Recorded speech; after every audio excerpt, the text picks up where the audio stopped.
Hello students. In today's class we learn about polar coordinates. This teaching is very useful for engineering students, especially those students who are there in first semester. Okay. I have divided these polar coordinates into two subdivisions. In the first subdivision we will study how to represent any point on a plane in terms of polar coordinates. And in the second subdivision, we will take up very important derivation, angle between the radius vector and tangent to the polar curve. So before going to the derivation, let us first explain you how to represent any point on a plane in terms of polar coordinates. We are all familiar about the Cartesian coordinate system, and to represent any point in Cartesian system we use the coordinates x comma y, right? In polar coordinate system, to represent any point P, what are the coordinates that we will use? Let me see. I'll choose a point P on this plane. Let A be a fixed point and OA be a fixed line. I'll join the point O and the point P whatever I have chosen. I'll get the length OP. Let the length OP be R. Represent it by R. And we have an angle POA. Let me take it as theta, where theta is called the vectorial angle or tangential angle. Okay. Now the point P will be identified with the pair r comma theta. Then what is r and what is theta? R is called the radius vector. Theta is called, as I told you, tangential angle or vectorial angle. Okay. So this forms polar coordinate system. Now let me draw a perpendicular from P onto the initial line OA. In polar coordinate system, we have to remember that the origin O is called the pole and x-axis is called the initial line. R is the radius vector and theta is the tangential angle. Let the length of this perpendicular be y and OQ, this length is x. Now this forms a right angle triangle OQP. From this right angle triangle, what is cos theta? Cos theta is adjacent by hypotenuse, as you know already. What is adjacent side here? OQ. That is x divided by hypotenuse is OP, R. So x divided by R, I will get an equation x is equal to R cos theta, right? Similarly, what is sin theta? Hypotenuse by opposite by hypotenuse, that is y divided by R. Y is equal to r sin theta. One more equation I will get. So equation 1 and 2, as you can see, these two equations give us the relation between Cartesian coordinates and polar coordinates, right? Cartesian coordinates x and y can be determined in terms of polar coordinates using relations 1 and 2. Next, what I will do, I will square and add these two equations. Squaring and adding these two equations, I will get x square plus y square is equal to r square is the common factor. Taking r square as a common factor, cos square plus sin square I will get. We know cos square theta plus sin square theta is 1, right? Therefore, I will get an equation x square plus y square is equal to r square. Take this as equation 3. Now, if I divide equation 1 and 2, 2 divided by 1 I will take. So, y divided by x is equal to r sin theta divided by r cos theta, correct? R and r goes, sin theta by cos theta is tan theta. So, y by x is equal to tan theta I will get. So, what is theta from this? It is tan inverse of y by x. Now, I have equation 4. What you can observe by 3 and 4 is the polar coordinates r and theta can be determined in terms of Cartesian coordinates x and y using equation 3 and 4. So this is about the introduction part about the polar coordinates. Now using all these relations, that is 1, 2, 3, 4, we will take up the next important thing, the derivation, angle between the radius vector and tangent to the polar curve. And how do you represent a polar curve? To represent a Cartesian curve, y is equal to f of x is the general equation we use to represent any Cartesian curve. Similarly, to represent any polar curve, we'll take r is equal to f of theta, because r is the radius vector, always depends on the tangential angle theta. So to represent any polar curve, we simply take the equation r is equal to f of theta, or I can also represent it as f of r comma theta is equal to a constant c. This is another way of representing a polar curve. So remembering these points, we will move on to the next important derivation. Now to derive the angle between the radius vector and tangent to the curve, take a look at this figure.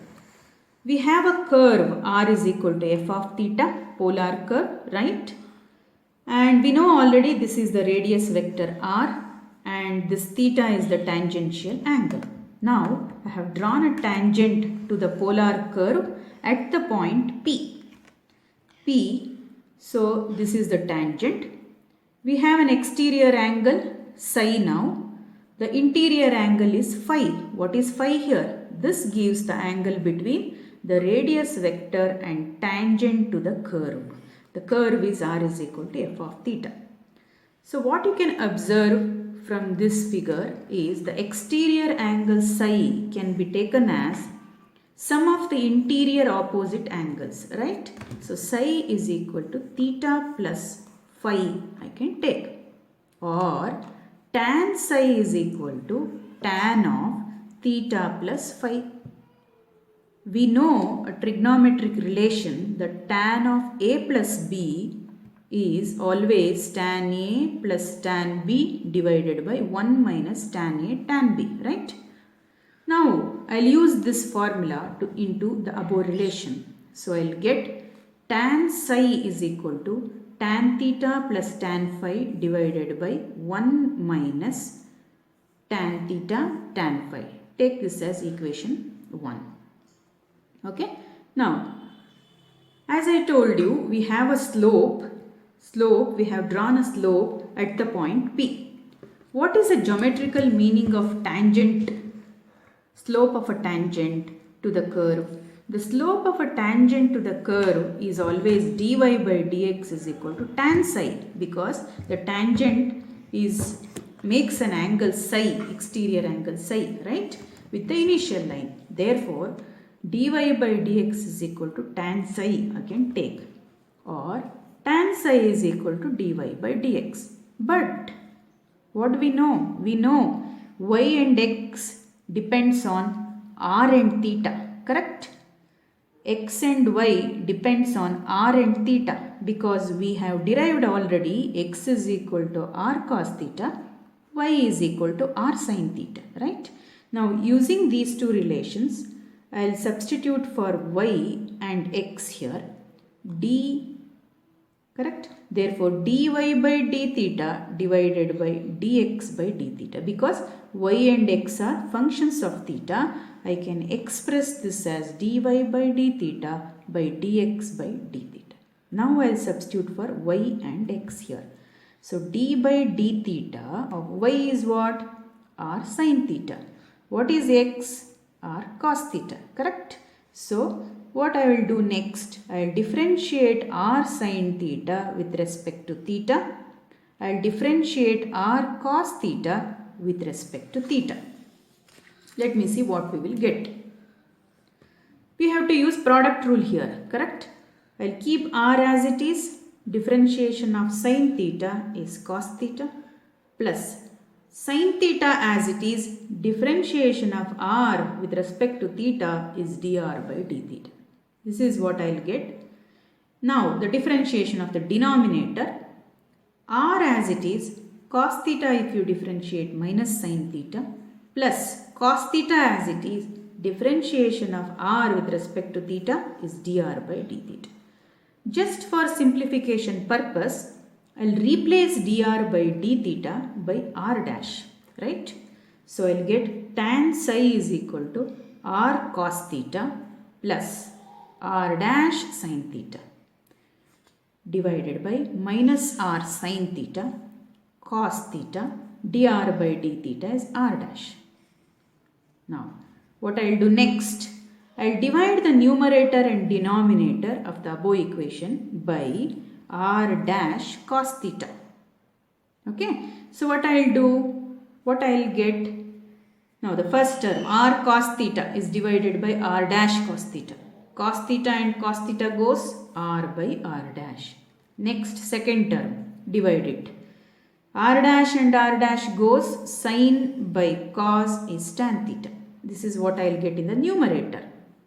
Coming to the denominator, minus r sin theta is divided by r dash cos theta. So minus r by r dash sin by cos is tan, right? Next term, r dash cos theta divided by r dash cos theta goes off. I'll get 1. Now I'll write this as tan psi is equal to tan theta plus r dash divided by 1 minus r dash tan theta. Call this as equation 2. What I'll do next, I'll compare equation 2 and the previously derived equation 1, right? So comparing these two equations, as you can see, what I'll get, if you compare tan theta as it is, instead of tan phi you have r dash. Here also instead of tan phi you have r dash. So comparing 1 and 2, we get tan phi is equal to r divided by r dash. Okay, r divided by r dash. R divided by, what is r dash? It is dr by d theta. Correct? So tan phi is equal to r divided by dr by d theta. This is what the relation or the equation that gives us the angle between the radius vector and tangent to the curve. If I reciprocate this equation, I'll get what is cot phi. So what is cot phi? If I reciprocate this equation, cot phi will be 1 by r d theta by dr. So this is a very useful equation in solving problems. Please do remember this relation. Okay. So in the next class, we will take up problems on angle between radius vector and tangent to the curve. Thank you.